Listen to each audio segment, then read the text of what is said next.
أضاعوا الصلاة واتبعوا الشهوات فسوف يلقون غيا إلا من تاب وآمن وعمل صالحا فأولئك يدخلون الجنة ولا يظلمون شيئا. صدق الله العظيم. Surah Maryam ayat ke-59 hingga 60. Pertama kita tengok, kita ambil dulu فَخَلَفَ مِنْ بَعْدِهِمْ خَلْفٌ أَضَاعُوا الصَّلَاةَ. Ini kemudian mereka ni nabi-nabi dan rasul-rasul. Tafsirannya nabi-nabi dan rasul-rasul digantikan oleh keturunan-keturunan. Digantikan oleh keturunan maksudnya kaum-kaum sekeliling dia, orang-orang bangsa dia, dengan keturunannya apa? Yang mencuaikan solat. Kita tengok perkataan tu ibu-ibu, ayah-ayah. Kita tengok perkataan khalfun. Khalfun tu adalah pengganti, penyambung. Itulah perkataan dia, kita ambil jadi khalifah. Kan? Tapi khalifah ni bukan pengganti, dia lebih pada penyambung. Nabi tak boleh diganti. Abu Bakar tidak mampu menggantikan tempat Nabi, tapi Abu Bakar menyambung legasi perjuangan Nabi. Tuan-tuan, antara pengajaran yang saya suka tengok Nabi kita SAW, dia tidak memimpin berseorangan. Dia melahirkan pemimpin-pemimpin hebat. Nabi SAW menyempurnakan syariat agama kita. Tapi kalau tuan-tuan tengok, contohlah Saidina Umar radhiyallahu anhu. Nabi bercita-cita hendak merampas ataupun mendapatkan semula tanah orang Islam Palestin, Baitul Maqdis. Nabi memang nak betul. Tapi Nabi sampai wafat itu Nabi tak sempat. Tapi Nabi dah latih seorang panglima ataupun khalifah yang hebat. Siapa dia? Zaman Saidina Umar radhiyallahu anhu, Nabi berjaya Islam berjaya mendapatkan semula Baitul Maqdis. Itu yang kisah Saidina Umar jumpa paderi paling besar Baitul Maqdis. Saidina Umar ni tanpa pertumpahan darah pun. Ketua paderi mempersilakan Saidina Umar masuk dalam gereja besar dekat Baitul Maqdis tu. Tanda dia mengiktiraf Saidina Umar sebagai pemimpin. Kemudian dia persilakan Saidina Umar solat, tapi Umar tak nak solat. Umar kata, kalau aku solat nanti akan datang orang Islam akan tuntut gereja engkau menjadi tempat ibadat orang Islam. Jadi Umar semayang di luar, di sebelah samping gereja besar tersebut. Maka dibina sebuah masjid di sana. Ini sambung balik tadi. Maknanya khalifah ni Nabi dah latih. Abu Bakar menyambung pentadbiran. Umar mendapatkan semula Baitul Maqdis. Betul tak? Kemudian zaman Saidina Uthman perluasan empire Islam, kan? Saidina Ali perkembangan ilmu contohnya. Nabi dia tak tamak. Dia melatih sahabatnya jadi orang yang mampu juga menyambung perjuangan dia. Bagi kita macam itulah. Sebab tu tuan-tuan, imam step down bukan benda memalukan. Pengerusi tak tanding lagi bukan benda memalukan. Sebab itu tandanya dia nak menyerahkan pada muka baru, legasi. Itu sunnah Nabi kita sallallahu alaihi wasallam. Tapi di Malaysia ni, tak nak sebut lebih jauh lah, Negeri Sembilan ni, imam kalau uzur, orang cakap elok-elok ni, paling lembut dah. Minta dia step down dan ganti orang lebih sihat. Dia punya merajuk tuan-tuan, surau lain dia pergi tuan-tuan, masjid lain dia pergi. Silap-silap pandang kita pun tidak lagi. Dia rasa dia dijatuhkan.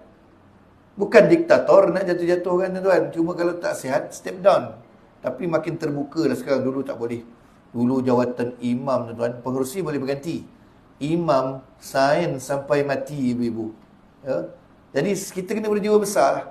Nabi tak buat semua. Itu memang hakikat yang benar dari segi sejarahnya. Nabi tak mampu buat semua.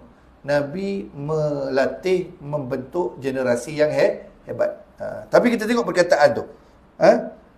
Jadi dalam ayat ni digunakan perkataan khalfun. Lam tu mati, sukun, khalfun. Khalfun ni merujuk kepada pengganti, penyambung warisan yang perangai buruk.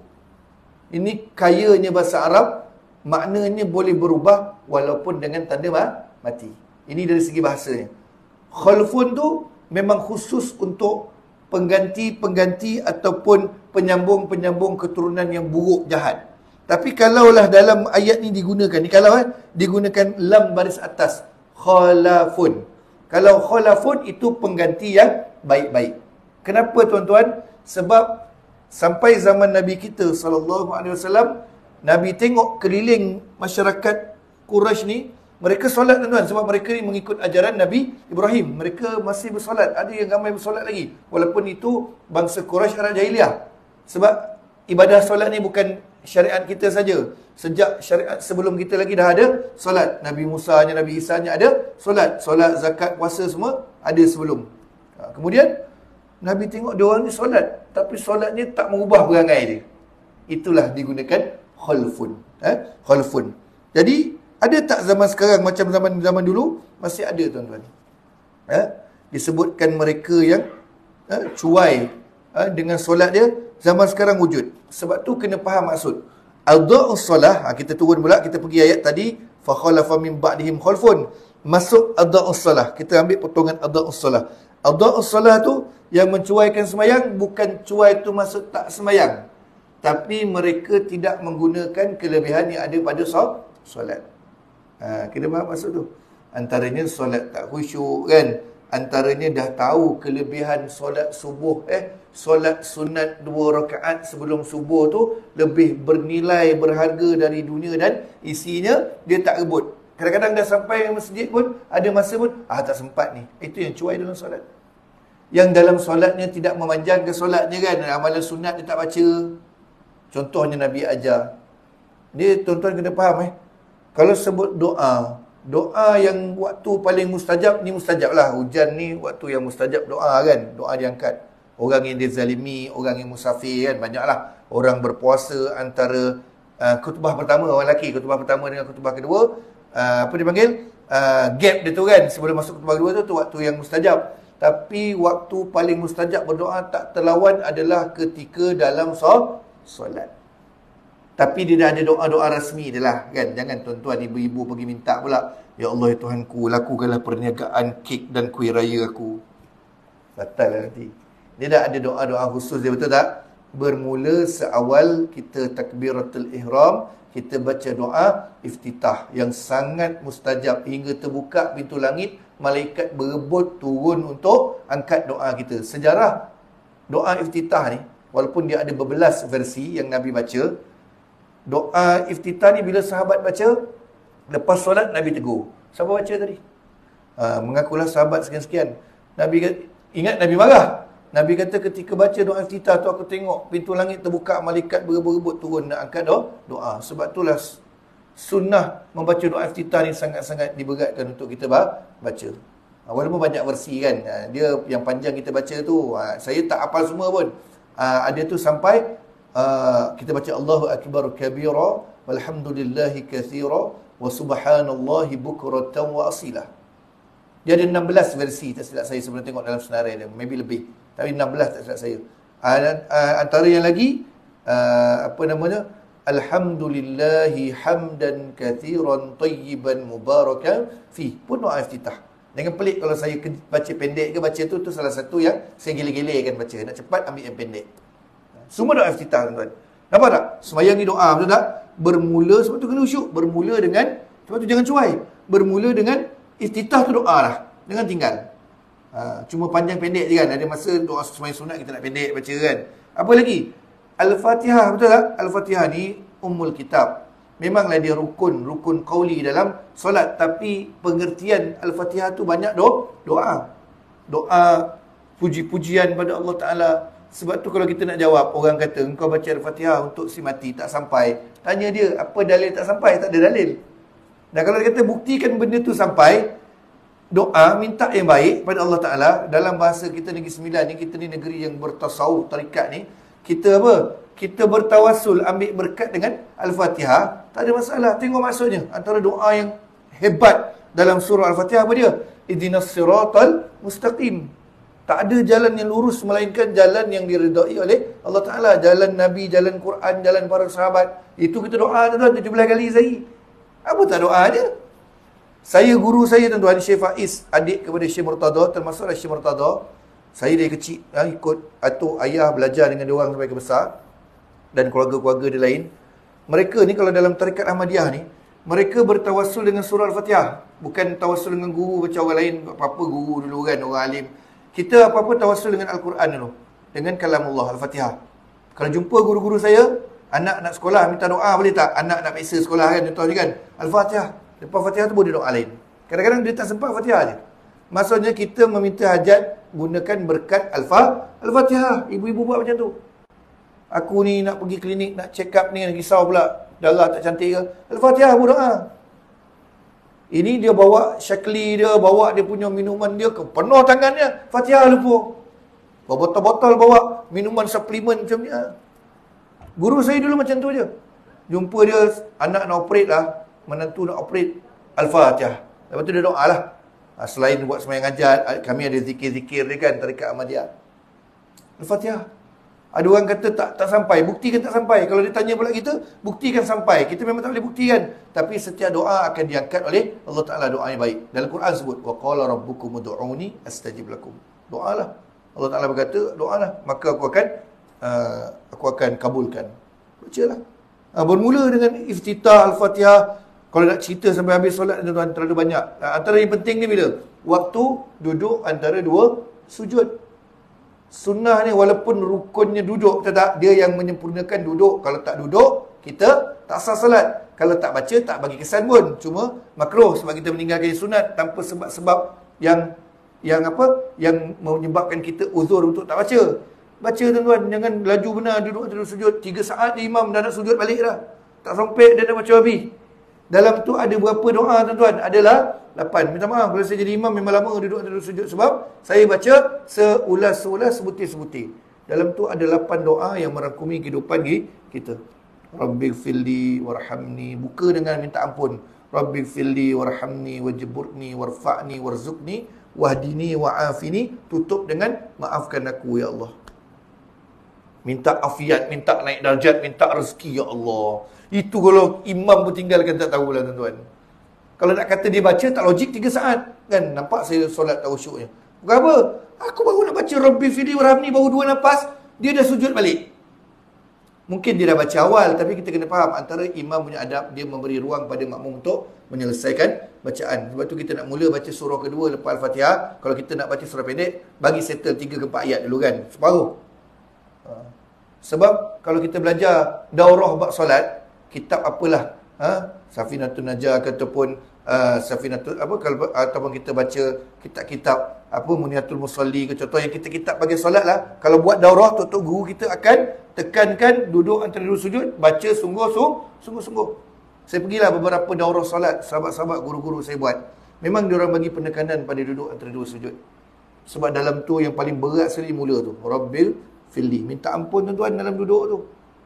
Itu menunjukkan solat itu adalah doa waktu paling dekat kita dengan Allah Ta'ala. Selain daripada puji-puji Subhan Rabbiyal Azim. Bahkan dah nak habis solat pun tuan-tuan, kalau subuh tak ceritalah, ada doa kunut, betul tak? Nak habis solat pun ada waktu yang Nabi sebut. Maksudnya Nabi bagi isyarat waktu tu paling mustajab dalam solat untuk berdoa. Di antara selepas kita fil alamin innaka hamidum majid, kita tamat membaca tahiyat akhir, sebelum kita bagi salam, Nabi ajar doa nak baca apa. Nabi baca Allahumma inni a'udzubika min azab jahannam. Ini berkaitan ancaman dunia dan akhirat. Dah mula doa macam-macam pasal dunia akhirat, penutup dengan ancaman pula. Allahumma inni a'udzubika min azab jahannam. Minta Allah Ta'ala pelihara jauhi dari azab api jahannam, neraka jahannam. Wa min azabil qabri, dari azab kubur. Wa min fitnatil mahya wal mamat, daripada fitnah kehidupan dan kematian. Wa min syarri fitnatil masihid dajjal, dan daripada kejinya fitnah dajjal. Ini yang kita semakin hampir ke akhir zaman ni.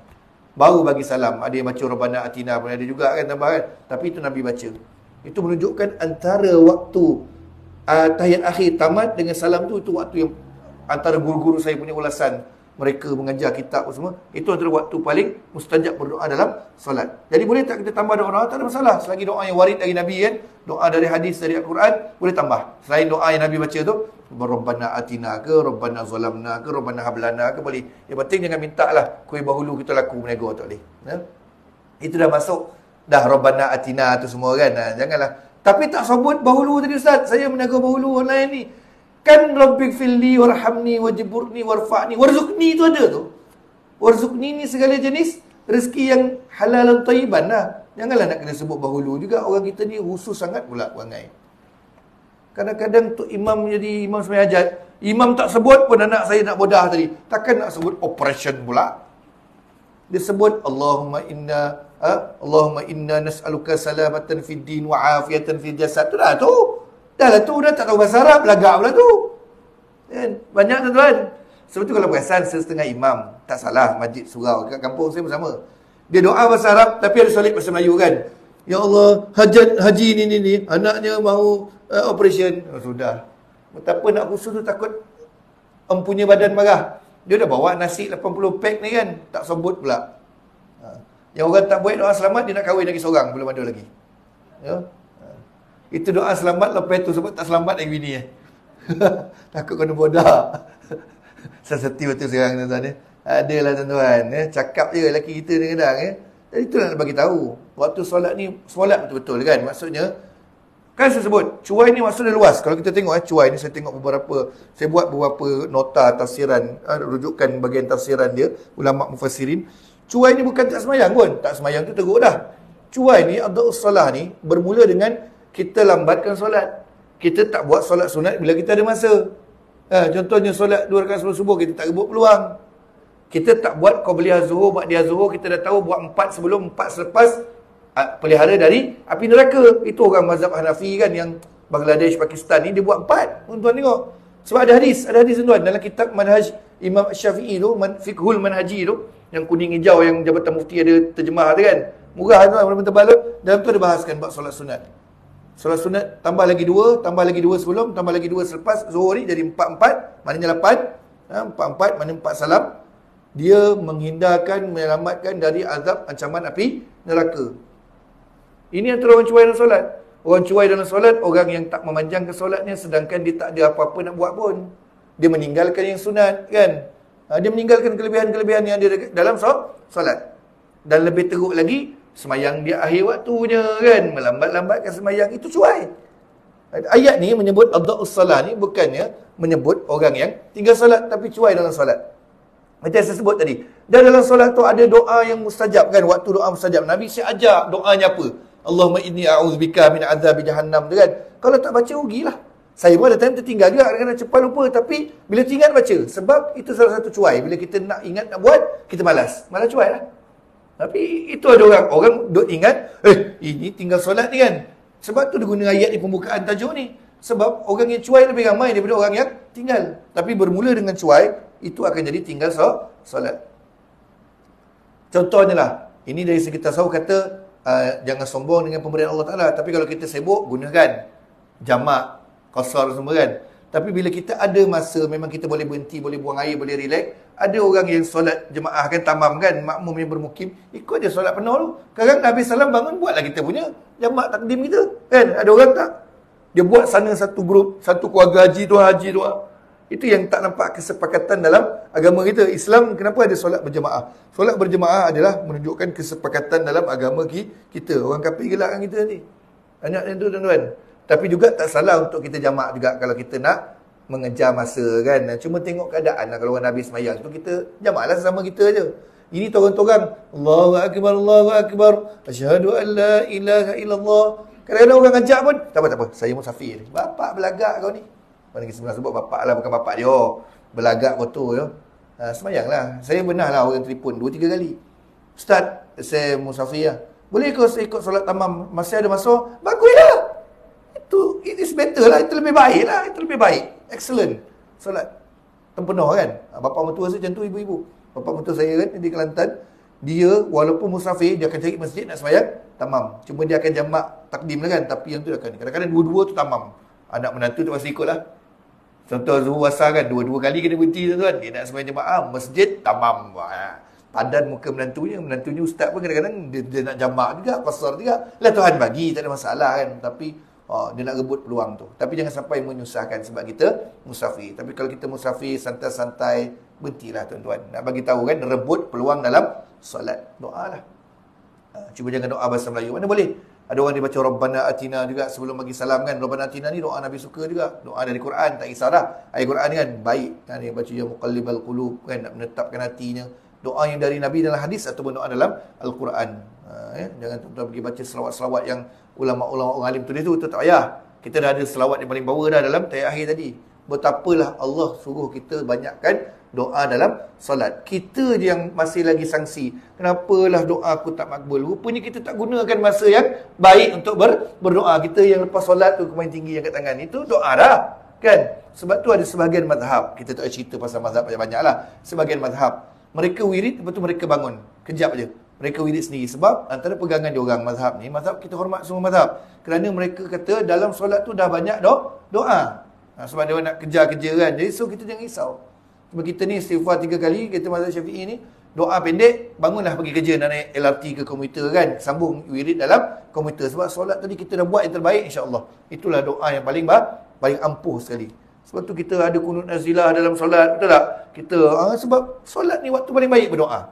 Sebab tu adanya solat hajat, walaupun ada kata solat hajat Nabi buat seorang, tapi lepas zaman Nabi pun ulama-ulama pun buat sembahyang hajat ni di luar juga kan. Maksudnya buat beramai-ramai, tak ada masalah. Sembahyang hajat ni cara dia macam ni tuan-tuan. Kita janganlah keras sangat Nabi tak buat solat hajat berjemaah. Pertama, empunya badan yang ada hajat tu dia kena buat dah sebelum dia ajak orang suruh buat. Faham tak? Mana kat rumah sehari sebelum dia dah sembahyang sendiri dah. Dia minta tolong surau, minta tolong Encik Zul buatkan solat hajat berjemaah, nak orang mendoakan sama-sama. Maka dua-dua jalan dia pilih. Itu better. Itu lebih baik. Saya sentiasa mengajar orang biar buat dua-dua. Sebab manusia malas. Betul tak? Dia malas, anak nak peksa, mak bapaknya solat hajat sekali pun tak pernah. Yang disuruh ni imam.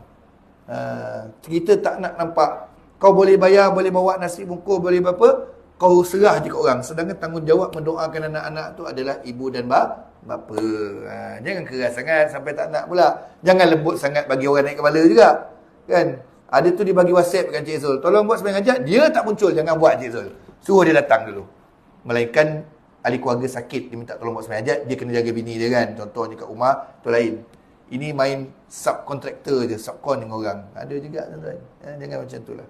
Mana solat ni besarlah kelebihan dia. Dan juga ayat ni tuan-tuan, kalau kita tengok dalam zaman Sayyidina Umar. Sayyidina Umar kata, orang yang disebut adha'us solah, yang cuai dalam solat ni, orang yang meninggalkan solat berjemaah di masjid tanpa sebab musabab yang kukuh, keuzuran. Antaranya sebab sibuk kerja, penat kerja.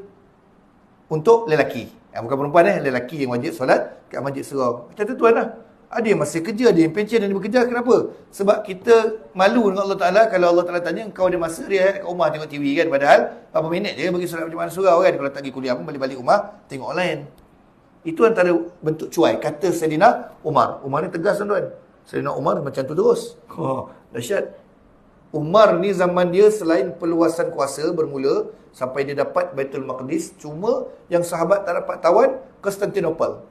Dapat zaman selepas itu Sultan Muhammad Al-Fatih. Itu yang pasalnya Abu Ayyub Al-Ansari, Sayyidina Abu Ayyub Al-Ansari yang orang tua pergi berjihad tu, meninggal minta tanam di sisi kota Konstantinopel. Dia nak dengar derap kaki sebaik raja, sebaik tentera tu kan. Dia beriman dengan hadis Nabi tu. Tapi antara Umar punya pencapaian ataupun Umar punya, selain Baitul Maqdis Umar dapatkan semula, Sayyidina Umar adalah sahabat yang sangat memerangi perkara-perkara yang melanggar akidah. Antara kisahnya, bila sahabat jalan tunduk bawah pokok yang ada dahannya rendah, betul tak? Sebab Nabi tunduk. Nabi tunduk sebab Nabi susuknya tinggi, betul tak? Dia tunduklah sebab dahan tu rendah. Sampai ke sahabat yang pendek pun tunduk juga. Umar geram, dia tebang pokok tu, tak ada sisa tuan-tuan. Begitu juga kisah Umar bercakap dengan Sayyidina Umar radhiyallahu anhu, bercakap dengan Hajarul Aswad kan. Aku ni sebab sunat cium ni kan, adanya asar Nabi meninggalkan salah satu perkara sunat macam begitu. Kalau tak dapat, lambailah kita kan.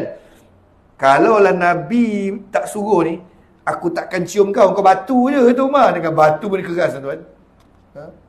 Apa lagi? Sayyidina Umar dulu ada satu pegangan para sahabat orang muslimin. Mereka menganggap Sayyidina Khalid Al-Walid adalah godfather dalam perang. Maksudnya, kalau Khalid mengetuai peperangan, dia jadi general, confirm menang. Ini satu kepercayaan khurafat tuan-tuan. Sebenarnya kerjasama, taktikal, munajat pada Allah Ta'ala kan. Khalid ni memang hebat lah. Ada satu fahaman dia orang, pegangan yang ni, Sayyidina Umar nampak, kalau Khalid perang tak kisahlah. Orang sambil lewa apa je, bahaya je. Jadi sambil lewa, mesti menang punya. Sayyidina Umar tanpa kesalahan, tanpa sebab musabab, Sayyidina Umar tukar kan masa perang tengah rancak, tengah leading ni, umat Islam, tukar general. Panggil Khalid balik, ganti lain general. Menang tak? Menang. Terus bertukar satu pegangan yang tak cantik sangat dalam kalangan umat Islam. Mana tanpa Khalid pun boleh menang. Dia bukan sebab orang, sebab kita punya minta pada Allah Ta'ala, taktikal, kerjasama. Betul tak? Sebab itulah kadang-kadang bola sepak pun sama. Bola sepak, it's a teamwork. Bukannya individual kan. Dulu Manchester United tak ada Ronaldo, habislah. Dia kalau tak ada support kawan-kawan, tak boleh gol juga. Itulah zaman Khalid. Tapi Khalid ni tuan-tuan, saya pernah bagi dia punya kubur makam dia di Syria. Sebab dia berhijrah di Syria, sebab adanya pertelagahan, pergeseran dalam kalangan sahabat. Dia bawa anak dia semua, anak dia punya kubur pun sebelah dia. Di kuburnya tu, makam dia tu, dia meninggal satu je. Dia general perang yang hampir setiap inci tubuhnya tak ada yang bersih dari kesan luka parut peperangan. Tapi Khalid ni, Allah Ta'ala takdirkan dia meninggal dunia dalam keadaan sakit, terlantar atas tilam di pembaringan. Dia tak dapat mati syahid. Sedangkan setiap kali berperang, niat dia memang aku nak mati syahid tanpa sedikit rasa takut pergi bertempur. Dan dekat kubur tu ada macam dia punya tugu lah, batu kan, sah. Ada ukiran syair yang dia tulis luahan hatinya ketika di saat-saat dia sakit kan, dan mula uzur. Dia antara yang dia kesal, dia tak dapat berperang lagi ketika dia dah uzur, dan dia tahu dia akan meninggal dalam keadaan terbaring macam tu. Tapi sebenarnya Sayyidina Khalid dapat pahala orang mati syahid kerana dia dah banyak perang tuan-tuan. Perang fisabilillah yang tak takut apa tuan-tuan. Kita ni niat nak berjihad pun boleh dapat pahala mati berjihad kan. Macam sekarang ni, berazam kita nak berjihad satu hari dengan Palestin, jihad dengan cara ekonomi semua kan. Ini Khalid tuan-tuan. Macam tu lah ceritanya kan, betapa Umar ni hebat. Ni Umar cakap, Umar kata orang tak pergi solat. Jadi hati-hatilah lelaki kalau pendapat Sayyidina Umar, adha'us salah ni, cuai solat ni, kau boleh pergi solat jemaah, kau pilih untuk tak pergi, bahaya tuan-tuan. Cakap pada diri saya juga kan, kadang-kadang kita ni lemah je kan, tapi carilah peluang. Sebab itulah bila sebut tentang kayanya orang yang solat 2 rakaat sebelum subuh, kaya dia tak boleh nak tunjukkan dengan tangan dan nampakkan dengan mata. Itu sabda Nabi, hadis sahih kan. Kita peganglah.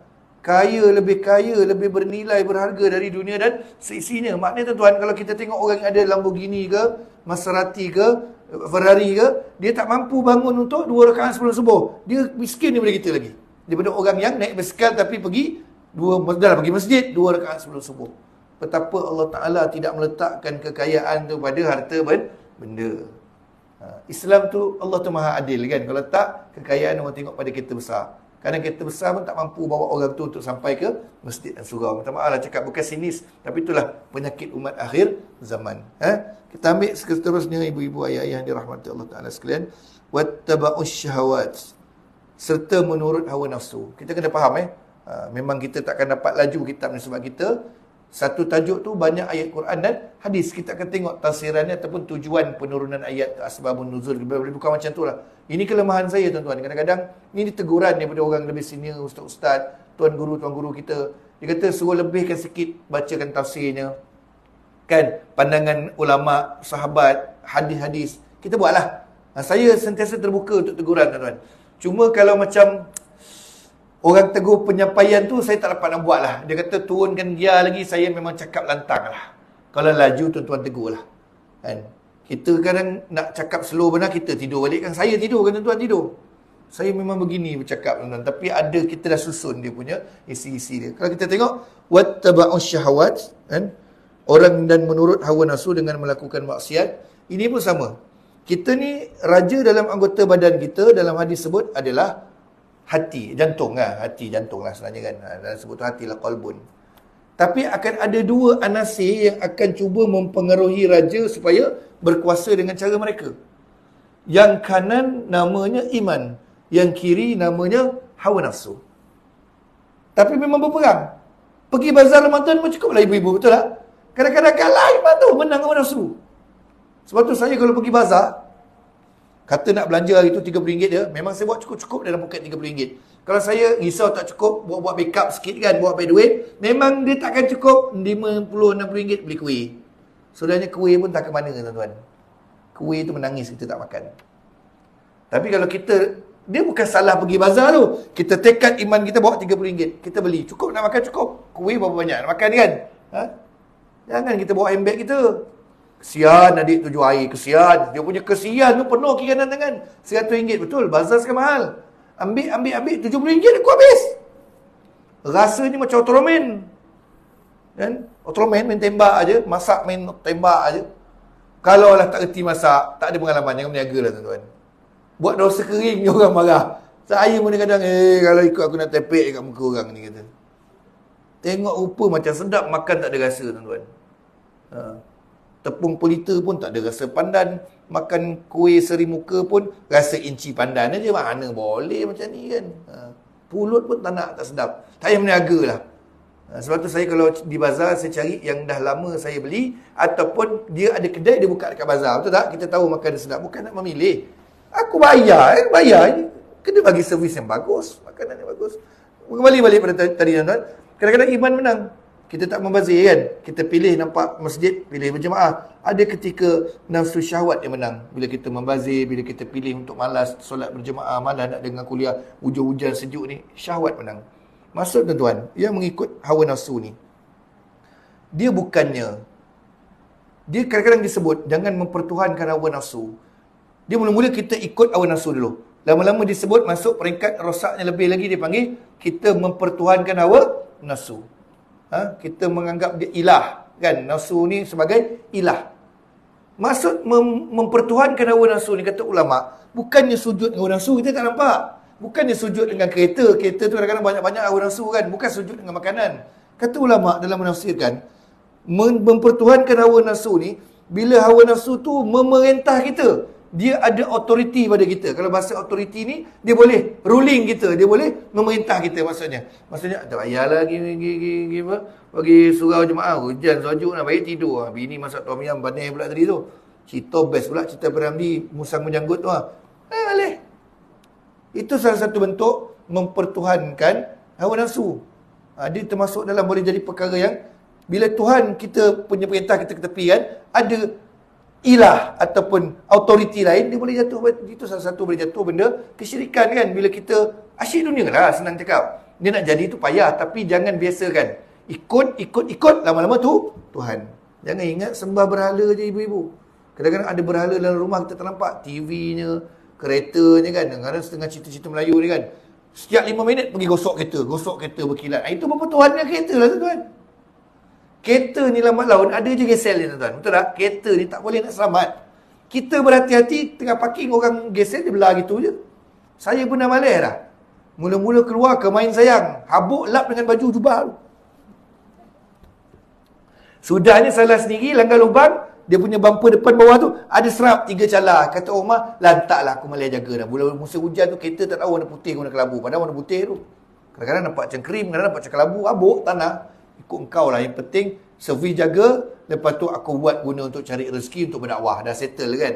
Kadang kita pakai kereta sedap ni. Dulu pun Nabi pilih unta yang sedap sebab untuk dakwah kerja. Bukan tunjuk Memang kenderaan yang baik, rumah yang baik. Dah cukup. Apa nak pening tuan-tuan? Jangan sampai mempertuhankan selain dari Allah Ta'ala. Maksud tu luas. Mempertuhankan ke bila autoriti Allah Ta'ala dah tak kuat, lain pula autoriti. Autoriti lah. Tuhan kata solat jemaah. Autoritinya suruh duduk rumah pula. Siapa jadi autoriti kita sekarang? Hawa nafsu. Mana hawa nafsu lah? Mempertuhankan hawa nafsu lah. Begitulah tuan-tuan. Ayat Quran ni dia memang bahasanya tinggi kan. Itu namanya wahyu. Bahasanya tinggi, tak mampu ditiru, tak mampu untuk diubah. Sebab tu dalam Quran ada beberapa ayat yang nak disebutkan banyak. Nabi, Allah Ta'ala suruh Nabi cakap pada orang Quraisy, cabar orang Arab Quraisy, bawa turun kitab mana yang betul. Kalau semua tak betul kan, Taurat, Injil salah, Zabur salah, Quran tak betul, mana kitab yang betul ya? Kalau betul agama ke betul, dia pun tak ada kitab. Bawa mari satu ayat dalam Quran, ayat yang lebih hebat dari Quran atau serupa, tak mampu. Apatah lagi nak satu surah kan. Kalau macam Musailamah Ibn Kadzab, Nabi palsu tu kan, buat surah gajah pun bunyi pelik. Gajah, apa itu gajah? Kan, al-fil, mahwal fil, contohnya. Tak ada tuan-tuan. Jadi itu sebenarnya bukan mereka tu tak beriman. Ramai orang yang nampak agama tu betul, tapi disebabkan hawa nafsu lah. Sebab Muhammad orang muda, Muhammad orang baru, lepas tu tak nak tinggalkan ajaran nenek moyang. Sebab ajaran nenek moyang semua boleh langgar. Riba boleh ambil. Sebab dulu tuan-tuan, Mekah is a business place. Tourism. Betul tak? Abu Jahal, Abu Lahab walaupun teruk, Kaabah dia kilat tuan-tuan, bau minyak wangi. Tapi ada lukisan, ada bahala, kan? Ada bertawaf dengan tak tutup aurat, sampai yang telanjang, yang bersiul dan tepuk tangan. Memang pagi-pagi kerjanya Abu Jahal Abu Lahab ni mengilatkan kawasan Kaabah. Sebab orang pengunjung ramai buat duit. Kita risau zaman sekarang orang jadikan umrah ini sekadar bukan ziarah lagi tuan-tuan, tapi pelancongan. Sebab visa pun ada visa pelancong lah. Itu yang founder produk, saya tegur online ni, lantak lah nak marah pun. Saya memang tak berkenan, dan guru-guru saya pun kalau tanya pun memang tak betul.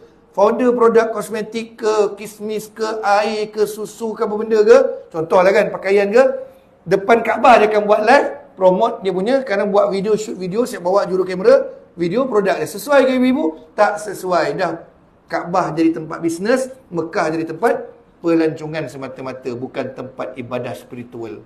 Ramai tuan-tuan. Even ustaz-ustazah pun ada terlepas pandang buat.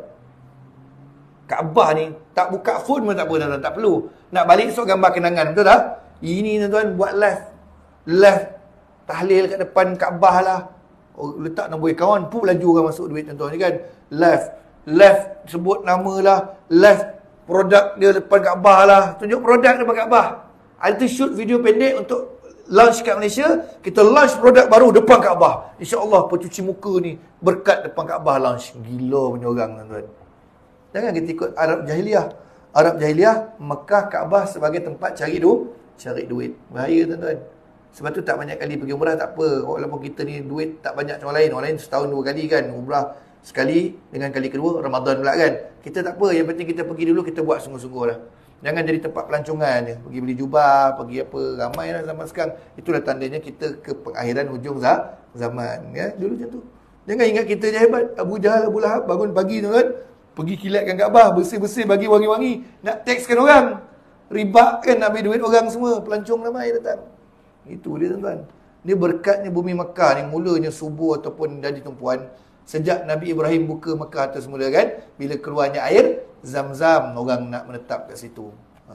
Panjang pergi jauh, tapi itulah pesan Tok Guru kita. Jangan jadikan sekadar tempat nak cari untung semata-mata. Ni saya nampak, saya berani cakap ni live ni, sebab saya dah tengok banyak dah video. Yang buat live, yang buat shoot video promo dia. Promo barang-barang yang tak menepati syarak pula tu kan. Macam mana tuan-tuan? Ya Allah. Memang kita tahu itu salah satu bisnes kan, travel, betul tak? Tapi jangan kita layankan benar founder-founder produk yang pelik-pelik kan, businessman ni. So ustaz yang bawa pun kena ingat juga kan. Kalau dilayankan, kita tunduk dengan hawa nafsu diorang, betul tak? Patut kita tegur. Puan, jaga aurat. Puan, jangan tergedi-gedi depan Kaabah. Puan, ini dalam Masjidil Haram ni, jangan duk buat TikTok, buat video untuk promo-promo cuci muka apa semua, jangan kan. Kita tegur, tapi kita yang bawa pada tunduk sebab dia orang kaya, dia jemaah VIP kita. Yang halal, yang haram dia tak haram, betul tak? Ini bahaya. Saya tengok dah, tak perlu sebut nama. Taib aja kat Facebook ke YouTube, keluar lah. Monyet-monyet berjoget kat depan Kaabah ni, bahaya tuan-tuan. Ya, kita takut je. Saya tengok tak selesa lah. Mungkin dekat hotel boleh lah, kat hotel kan. Saya kat Mekah ni, saya minta doa, ambil berkat kan. Saya lancarkan satu produk minuman baru. Itu pun tak kena juga sebab dalam kawasan Masjidil Haram kan. Pergi umrah, doa, banyak-banyak minta rezeki, balik launch produk. Betul tak? Itu that's better. Itu lebih baik lagi. Takut orang salah tafsir pandang. Betul? Ada orang dia minta hotel yang nampak Kaabah daripada tingkat hotel dia shoot untuk ni. Ambil gambar macam ni, ambil gambar macam tu. untuk video klip nyanyi pula. Baru ni shooting berlakon, betul tak? Gunakan dialog yang buruk Jenanik tu. Dia tegur, dia ustazah. Dialog bergaduh dalam bilik, tolak kat katil, siap maki hamun, betul tak? Dalam tanah haram. Sebut nama sebab benda dah viral, letaklah. Jenanik dengan siapa tu kan? Na'udzubillah min zalik. Ya? Takut tuan-tuan. Jadi jangan dah sedih. Dah pergi tu sampai jejak kaki tanah suci tu, syukur dah. Orang ada rezeki lebih, rezeki dia. Kita tak dapat pergi tiap tahun, tak apa. Jangan kita pergi tiap tahun sampai, alah, Mekah tu pada saya kan. Kedai jubah mana saya tak tahu. Oh, itu dia handal punya. Bukan daripada handal kedai jubah mana dia tahu. Oh, pelik juga. Sekali lagi kita ambil insya-Allah. Kemudian tadi pasal hawa nafsu. Kemudian fasawfa yalqawna ghayya. Maka mereka akan menghadapi azab dalam neraka. Kalimah ghayyan tu dari segi bahasa adalah sesat kerana kepercayaan yang salah. Ada juga pendapat mengatakan ghayyan itu atau ghayya itu gua atau lembah dalam neraka yang di dalamnya paling teruk seksaan yang diberikan.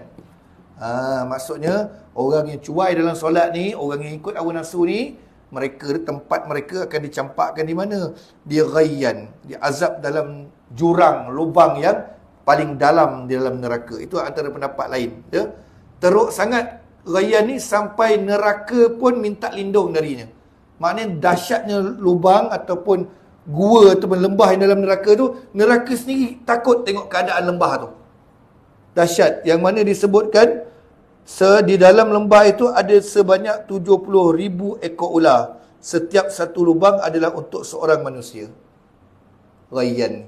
Memang dahsyat, tuan-tuan. Api neraka itu sendiri pun, kalau kita hidupkan api dunia ni, kita kumpulkan segala kayu api yang ada atas muka bumi ni, hidupkan, api itu baru 1/70 dalam hadis sebut api neraka. Dahsyat. Kalau kita tengok api yang kita gunakan ni, asal nenek moyang api ni, ada pendapat sebut 7 kali dibasuhkan, nak dikurangkan panas itu dengan air laut yang ada kat muka bumi. 7 kali Allah Ta'ala kecilkan api itu dengan membasuhnya sebanyak 7 kali dengan air laut yang ada kat dunia. Bukan sikit air laut yang ada kat dunia tu, dengar macam sikit, banyak. Dalam hadis yang sahih sebut, andai dikumpulkan, disebut banyak beberapa riwayat, kalau dikumpulkan kayu api seluruh dunia, dihidupkan api itu memang dahsyat lah. Kan, kalau kita dengar cerita Nabi Ibrahim pun, kayu api yang diletak macam membukit pun dahsyat dah kan. Ini seluruh dunia kayu api, hidup api serentak. Nabi sebut baru 1/70 api neraka. Maksud api neraka tu 69 kali ganda lagi panasnya dari api tersebut.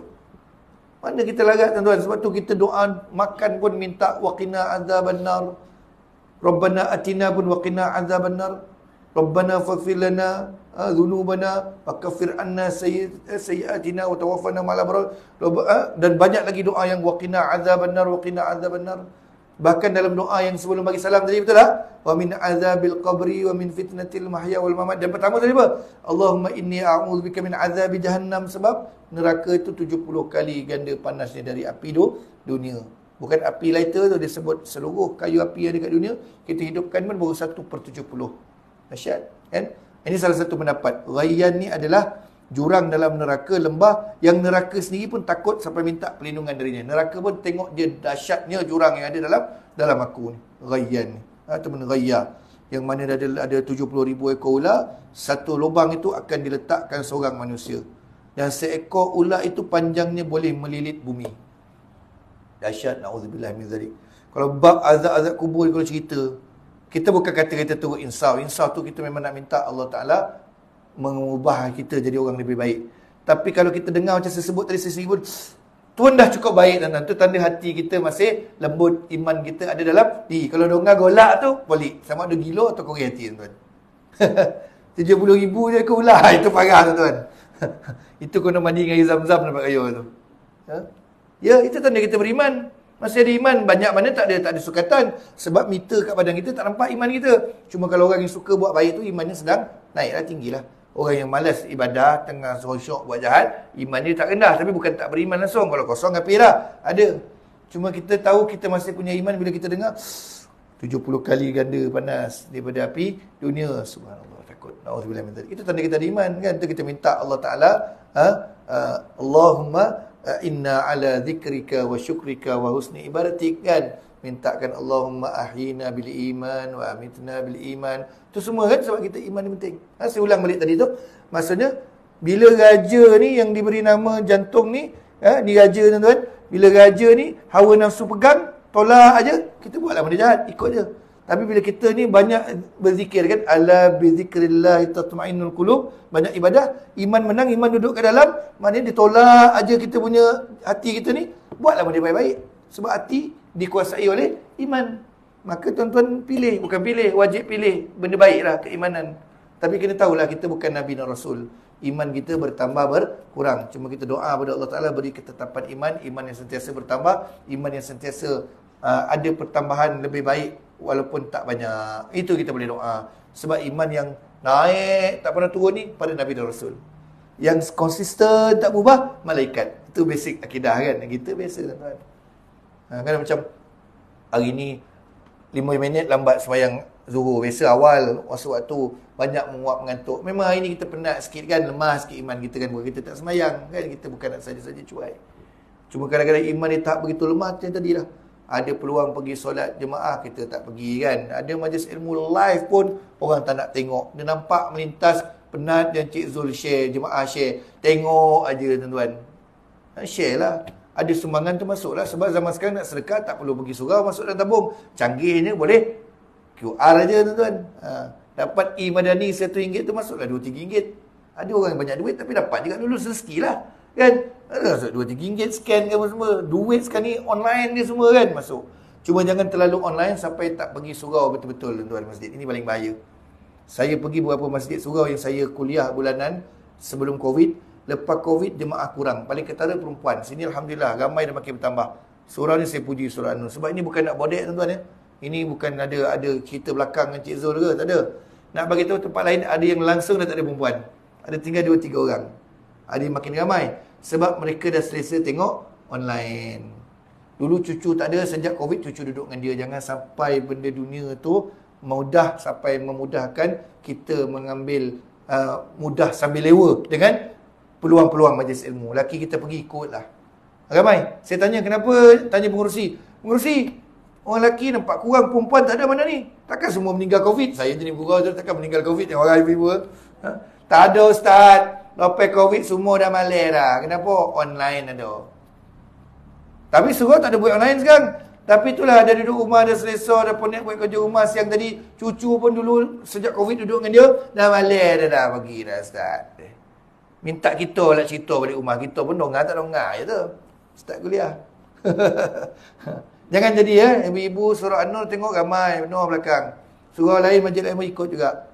Janganlah kemajuan teknologi itu menjadikan kita malas ambil berkat duduk dalam majlis ilmu. Walaupun dia cakap sama tak sama, dia kena fizikal juga kan sekali.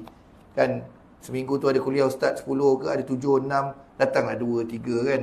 Esok tanah ni juga jadi saksi tuan-tuan. Dia hisap ni bukan sekadar yang amalan, tapi kapet yang kita pijak, baju kita pakai, kasut yang kita sarung kan, telefon yang kita pakai buat, itu semua hisap. Itu pendapat ulama, itu hisap. Jam kita, duit kita, tenaga kita, kereta kita, itu semua tuan-tuan. Sebab tu orang yang banyak benda yang berlebih tak pakai, kasut, selipar, baju, seluar, kain, esok kena hisap lama. Kan? Orang perempuan baju dah banyak-banyak dan nak pencen ni dah malas ni, bagi orang. Kalau rasa sayang duit, jual pre-love, second hand separuh harga. Orang rumah sekarang pergi pejabat, hari-hari tukar kasut lain. Sebab apa? Dia gelak-gelak dengan saya. Takkan awak cakapkan kena hisap lambat nanti, dia kata. Sebab zaman anak dara dulu beli kasut banyak, sepasang beli kan. Ada lama tak pakai, saya pandang je. Nanti lambat lepas nanti, dia kata. Esok dia pakai kasut lain. Kan? Kalau pakai tak apa, pusinglah semua. Ini bukan kata tak boleh banyak. Kau beralmari-almari pun, tapi sebulan 30 pasang bertukar-tukar tiap hari. Ada 30 pasang. Tak ada masalah, kita pakai semua. Ini kita sayang sepasang, yang lain tu kita macam tak minat, biar je. Sebab tu saya orang lelaki lah. Saya ni, saya pelasah kan, sepasang sipar tu sampai hancur lah aku pakai. Kasut tu lah dia. Sepasang kasut sukan, sepasang kasut jalan, sepasang kasut santai. Kalau orang rumah nak fikir, mana nak jalan sesuai dengan baju handbag ni? Banyak. Saya kata kalau dah tak boleh jaga, sedekah. Ni dah 2 minggu, 3 minggu ni, dia pakai kasut lain tuan lagi kerja. Kalau awak cakap, saya tak pakai, hisap lama dia tu. Kata laki tak boleh tolong kan hisap nanti lah kata. Juga ibu-ibu, tapi saya tahu ibu-ibu kita ni dah macam ni, kita tak ada, kita banyak. Kalau macam nenek saya barang kemas pun dia bagi kat anak perempuan, menantu perempuan kan, dia dah tak nak pakai. Siap pesan lagi, terpulang, bukan suruh kau pakai, tahulah pattern lama ni, old fashion kan. Engkau jual, kau nak ambil barang baru pun tak apa. Itu nenek saya umur dah 90 lebih. Kan, dia tinggal satu je, arwah atuk saya bagi gelang ni tak ada. Sampai ke cucu perempuan pun merasa. Cicit tak rasa lah cucu perempuan kan. Dah bagi banyak utas ya. Cucu perempuan pun bagi. Cuma dia tak halang nak tukar. Tukar barang lain baru kan. Semua dia tak nak pegang lah. Itulah cara ni ibu-ibu. Bukan saya kata jangan langsung. Laki offer nak beli, ambil. Duit dia tu duit kita. Ya? Jangan cakap tak nak, saya tak nak sekarang. Saya ni dah bau tanah kubur ni, tak nak dah. Rugilah. Rugilah. Dia nak beli bila jiwa tu kan. Ambil je. Pilih je yang paling mahal. Jangan tengok pattern dulu. Bisik selalu, dik mana yang paling mahal. Abang bagi 10 minit dia pilih ni. Sok-sok sampai masanya hadiahkan ke anak-anak kan, bukan apa. Itu salah satu bentuk perhiasan wanita. Ada orang cakap ustaz ni jumut betul tak suka. Saya tak kata tak suka, pakailah. Oh masih pakai cincin gele-gele, cuma jangan tak pakai. Esok dah jadi simpanan, dah kena zakat pula esok kan. Kau cukup haulnya apa. Jangan nisab nahulnya. Tu je sebenarnya sebab saya tahu orang sekarang memang banyak duit. Kasut bersusun. Saya pernah pergi rumah orang, dia ada koleksi handbag. 3 lemari koleksi handbag dia. Mana mahu nak pakai hari-hari lain-lain. Yang kat bawah-bawah tu mana. Dan sekali dia, saya cakap. Saya kenal lah orang yang kita mengenal kan. Dia jual pre-love. Mana benda yang mahal LV tu, benda 8,000 jadi 3,000 kan. Orang merasa dah pakai. Barang tak nyonyeh lagi yang sebenarnya sebut. Kan? Contoh LV tu. Jangan mai esok pagi search dekat internet. LV ada offer tak hujung tahun ni. Year end sale. Dah, tok laki kita pula kena esok. Dah ada nak kena salah kan. Ustaz Omar dah sebut-sebut. Yang saya tahu sampai hujung tahun ni, Siti Khadijah dia buat offer. Telekung serendah RM150 plain colour warna putih. Siap bagi beg lagi. Pergi butik dia yang sah. RM150 ibu. Itu kalau lelaki kita tak nak belanja, tak tahulah. Tak berkat lah dia punya pencen. Ya kan saya kata, semayang ni pakai elok-elok mahal apa? Itu benda tu dekat 200 lebih, kat 300 tak? Dapat RM150 ni daripada beli kopi ori tu berdosa. Sebab kita tahu kita beli benda tiruan. Menzalimi pemiliknya. Jangan pakai sebarang kalau kita tahu. Terbeli pakai, tak tahu. Tapi kita saja cari kopi ori dia tak nak murah sikit. Berdosa tak? Berdosa sebab dia plagiat. Dia mencuri hasil orang lain. Sekarang ni ada RM150 pergi. Saya duduk nilai tu, ada kat Ion nilai tu. Dia punya butik dia kan, RM150 warna putih. Plain lah, nak colour mahal sikit. New arrival mahal lah. Tak ada apa dia murah Ustaz. Apa tak adanya? Saya cari yang warna pink yang baru, memang lah yang baru. Pattern baru, mahal. Yang plain kosong, bawa pergi semayang, pergi mana? RM150 ibu-ibu. Ajak bapak-bapak pergi. Tapi kalau beli 10, RM1,500 agak kena. Terkejut saya tengok sekali tu ya. Mungkin dia ni datin ke apa semua. Laki dia keluar kad, telan liur pucat je muka. Sebab apa? 6 pasang dia beli. Dia kata, alah-alah murah adik, bagi 6 lah. Dia kata. Dia nak bagi hadiah adik-adik betul lah. Kau RM150, 6 pun dah berapa dah tu? RM900. Patut kelat muka lelaki. Keluar kad. Tapau adik bininya bukan diri sendiri dengan adik-beradik sekali beli. Mana tu sekarang nak bersedekah, betul tak? Sedekah benda elok. Kan kita nak bagi adik-beradik perempuan kita, ada 2 orang dengan kita kan. Hadiahkan mak kita, mak mertua kita. Saya tak sebut lah saya beli untuk siapa, tapi saya beli itu. Bagi hadiah. Benda tu tetap benda mahal, waktu lebih. Offer kita belilah. Bukan kita ni cari benda murah baru nak beli untuk orang. Kita tak banyak duit. Saya, mak, isteri ke adik semua rasa. Adik saya, isteri saya, mak saya. Perempuan yang ada ni, dia rasa ni, semua dah rasa Siti Khadijah dengan duit dari tangan saya. Tapi beli waktu yang harga berbatu tanah. Sebab bagi semua rasa, kita nak tumpang kepala. Buat semayang. Kalau kasut selipar belum tentu pakai, buat semayang saya belikan. Hasut tuan-tuan, racun sekali. Menang besar ini ibu-ibu sebab saya sokong ni. Sebab telekung saya sokong. Ya, saya beli. Kalau sebab vanila ni, mak saya rasa, isteri dah rasa 2 pasang, mak dah rasa 2, adik saya tak pernah beli, saya beli itu 1. Hari jadi dia 7 bulan 9 tu adik saya. Dia kata, kau sindir aku ke ni macam aku. Cakap bukan sindir, bukan kata so ingat apa. Ingat Tuhan lah, telekung kan, beli. Beli, baguslah. Itulah antaranya tuan-tuan ya. Jadi nanti kita sambung illa man taba, kita sambung lain ya. Tuan-tuan jangan marah, kita bergerak lambat. Ini nasihat orang-orang lebih tua, tok-tok guru kita kan. Dia tak perlu laju kitab ni, tapi kita ulas satu-satu ayat tu, faham hukum makam dia. Itu teknik dia, nak lebih kita dapat. Kalau nak khatam cepat, jangan datang kuliah saya, datang nak khatam kitab esok. Tapi beberapa tahun ni tak tahulah. Ada surah masjid tuan dia komplain. Lambatlah kitab tebal. Sekali sebulan ustaz pun cerita ayat satu-satu. Saya kata kalau macam ni, cakap kat dia, balik rehat dulu, jangan datang kuliah saya. Tanya besok, dah bab terakhir, bulan depan tu datang kata. Kalau hidup lagi lah, selalu kitab 3-4 tahun, 5-6 tahun tuan. Mana dia cepat tuan-tuan, ilmu ni, benda baik ni. Kan kita nak berniaga pun tak terus berjaya kaya. Imam Syafi'i sebut, nak ilmu tulus zaman. Kita perlukan masa yang panjang, tempoh yang panjang. Ada. Sebab saya mengajar kitab hadis, hadis masa kini tu, hadis tu, Jabatan Mufti punya ni terjemahan Syekh Al-Ghumari punya. Dia kitab 40 hadis. Tapi muka surat 71 baru mula hadis pertama. Depan tu cerita pasal mustalah hadis. Pasal ilmu-ilmu hadis. Makin kurang jemaah aku. Ayo betul lah. Rupanya lambek nak jumpa hadis pertama. Dia datang kuliah esok, hadis pertama masuk muka surat ke-71. Jangan marah, kita berhenti di ayat pembukaan ni. Supaya kita nampak bab yang berat. Dan semua bab ni beratlah sebab bab dosa besar kan. Jadi itulah. Jangan kita jadi orang yang cuaikan solat bukan masuk tinggal, cuaikan solat, lambatkan solat, ada peluang solat jemaah, tak solat jemaah, malas wirid, malas bacaan sunat dalam solat, itu semua termasuk dalam adha'us salah. Bila adha'us salah puncanya, kita ikut hawa nafsu kita. Ayat yang selepas yang tadi kan, perkataan kan. Dan tempatnya mana kalau kita buat benda tu berulang-ulang, sampai kita mati, takut dicampakkan ke jurang yang dalam api neraka, dirayah. Wallahu alam. Maaf ya, gurau-gurau ibu-ibu ayah ya, kalau kita tak lama kenal, tak gurau macam ni dah. Tapi yang saya cakap tu betul kebenaran. RM150 sampai hujung tahun. Year end sale. Dengannya sampai bulan 1, bulan 2. Sebut je year end sale tapi banyak bulan lagi. Ya? Cuma while stock last lah. Selagi stok masih ada. Betul ke cakap bahasa Inggeris kan? Pergilah cepat. Siti Khadijah ni, saya paling dekat Aeon Mall Nilai. Seremban ni tak tahu belah mana ada. Ada juga ke Aeon Seremban. Senawang ada tak? Senawang ada? Habislah. Aku tak tahu, dah lama tak pergi Senawang. Aku punya Siti Khadijah lah. Siti Khadijah ni mana ada tumpuan orang dia buka. Kita sokong ni produk tempatan. Orang perempuan yang rajin cari duit mengasaskan telekung yang patuh syariah bagi saya. Kain selesa, tak nipis, tak ketat, tak kain melekat, memang bagus, belilah. Habislah ayah-ayah ya. Malam ni saya habis lewat sikit ni, tapi pukul 9 buka lagi ni, bahayalah. Esok lusa ada lagi ya. Ikutlah kemampuan kita. Bukanlah saya kata dapat masuk syurga pakai Siti Khadijah. Dan tak dibayar oleh Siti Khadijah pun. Kan? Kalau dia nak ambil saya jadi model, tolong promote, Alhamdulillah kan. Tak ada royalty-nya. Cuma nak bagi tahu peluang yang ada, berkongsi maklumat. Pergilah. Menghadaplah Allah Ta'ala dan keadaan cantik-cantik. Supaya itu mungkin menambahkan khusyuk kita dalam solat kan, membantu kita. Kita kalau kadang-kadang kita tak jaga benda tu, itu yang ganggu khusyuk dalam solat. Wuduk main-main, wuduk cepat-cepat, pakai serebeh, itu kadang-kadang buat kita solat terganggu kita punya khusyuk. Itu asbab antara faktor dia. Wallahu alam. Maaf ya ibu-ibu ayah kalau ambil masa sikit, dan maaf juga lambat tadi. Rekod saya 5 kali hijau keluar tol Senawang. Saya tak bagi tahu Encik Zul tadi sebab tak tahu berapa minit boleh lepas. Tapi kita sampai, kita dapat berkongsi. Wallahu alam. Aqulu qouli hadza wa astaghfirullahal azim li wa lakum. Wabillahi taufiq wal hidayah. Assalamualaikum warahmatullahi wabarakatuh. Allah Ta'ala alam. Subhanakallahumma bihamdika.